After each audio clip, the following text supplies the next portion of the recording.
Right now, if you search for leg circulation on YouTube, you'll find video after video promising the one vitamin that fixes cold feet, heavy legs, and cramping, and telling you it's definitely not magnesium.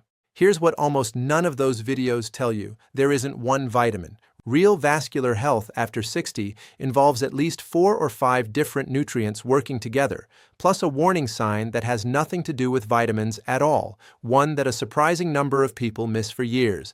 I'm not going to give you a magic single answer because a magic single answer isn't what the actual research supports.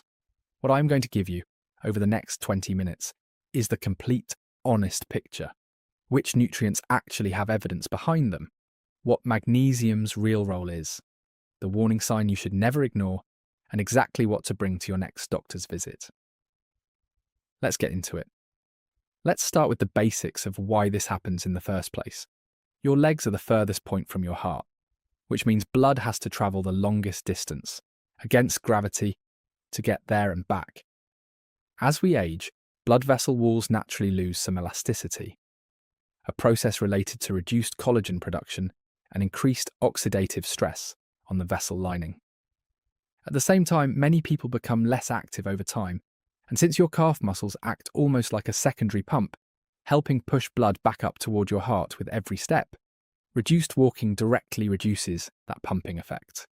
On top of that, common conditions that become more frequent with age, including high blood pressure, high cholesterol, and diabetes, can gradually affect the blood vessels supplying your legs, sometimes leading to a specific, diagnosable condition called Peripheral Artery Disease, or PAD, which we'll come back to later in this video, because it's genuinely one of the most important things to understand here. So when you feel cold feet, heaviness, or cramping, it's rarely caused by a single missing nutrient. It's usually the combined result of vessel elasticity, muscle pump strength, and sometimes an underlying vascular condition. That's exactly why a single magic vitamin answer oversimplifies what's actually going on. Let's address magnesium directly, since it's the nutrient every trending video is currently telling you to ignore. Magnesium does have a real, legitimate connection to circulation.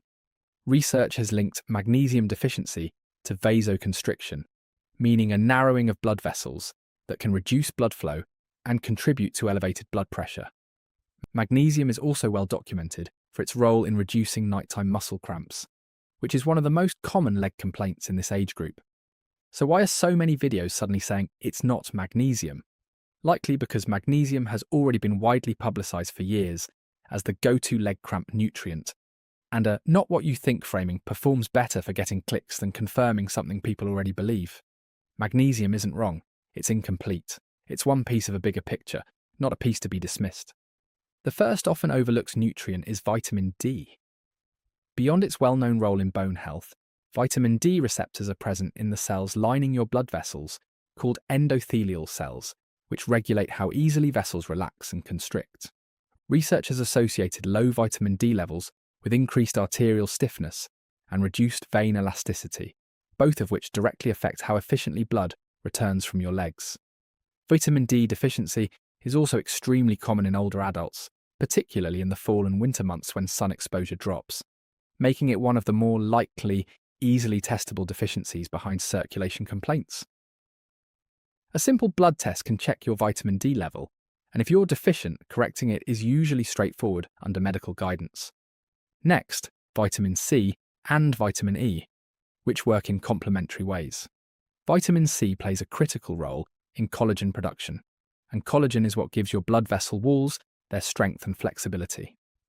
Stronger, more flexible vessel walls allow blood to move more efficiently, and vitamin C's antioxidant properties also help protect vessels from oxidative damage that can contribute to plaque buildup over time. Vitamin E works alongside this as an antioxidant, helping prevent oxidation of LDL cholesterol, a key step in the process that leads to arterial plaque formation.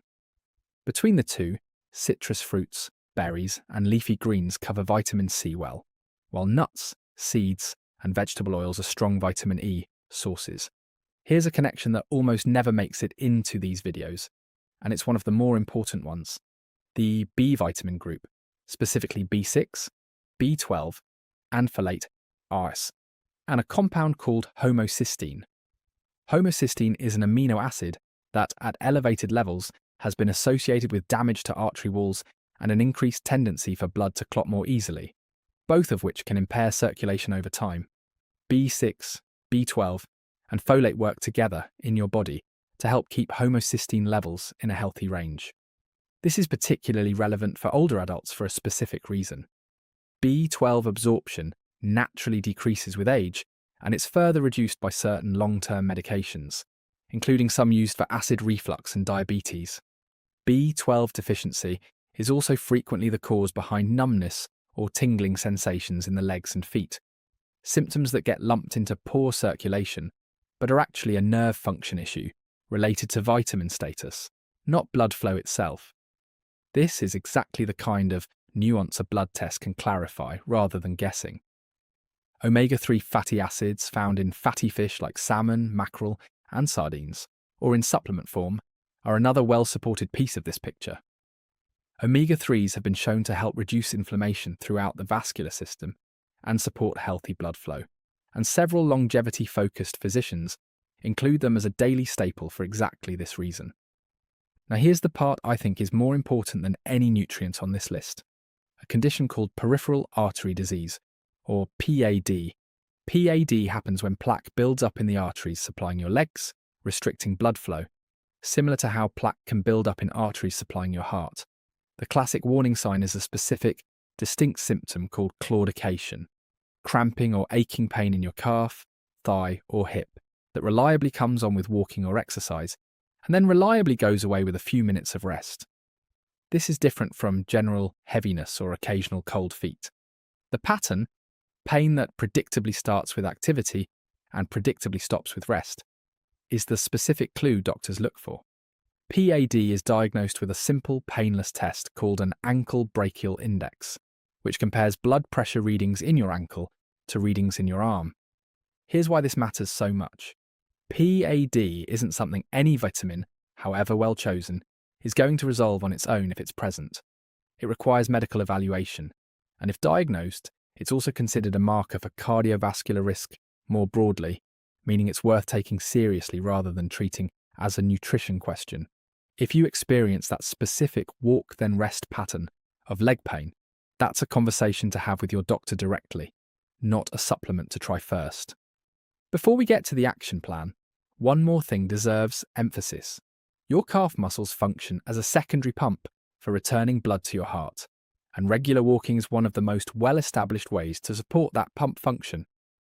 This isn't as exciting to talk about as a hidden vitamin, which is probably why it gets less attention in trending videos, but it's arguably more foundational than any single nutrient on this list. Even short, consistent walks, building up gradually if you are not currently active, support circulation in a way that no supplement fully replicates. Let's bring this together. Step 1. Don't chase a single miracle vitamin. The real picture involves vitamin D, vitamin C, vitamin E, the B vitamin group, omega-3s, and magnesium, working together, not competing for the title of the one. Step 2. Ask your doctor for a simple panel covering vitamin D and B12 levels, since deficiencies in both are common after 60 and both have specific, testable fixes. Step 3. Pay close attention to whether your leg discomfort follows the walk-then-rest pattern of claudication, and if it does, bring that up specifically and directly, using that description, T, at your next appointment. Step 4. Keep or build a regular walking habit, since it's one of the most well-supported, free interventions for circulation that exists. And Step 5. Be skeptical of any video, including this one, that claims one single nutrient is the answer to something as multi-factor as vascular health. Your legs are telling you something real when they feel heavy, cold, or achy, but the answer almost never fits in a single vitamin headline. It fits in the fuller picture we just walked through, plus an honest conversation with your doctor about what's actually going on in your specific case. If this gave you a clearer, more honest picture than the one vitamin videos flooding your feed lately, share it with someone who could use it. Subscribe for more Straight Talk senior health breakdowns, and I'll see you in the next one.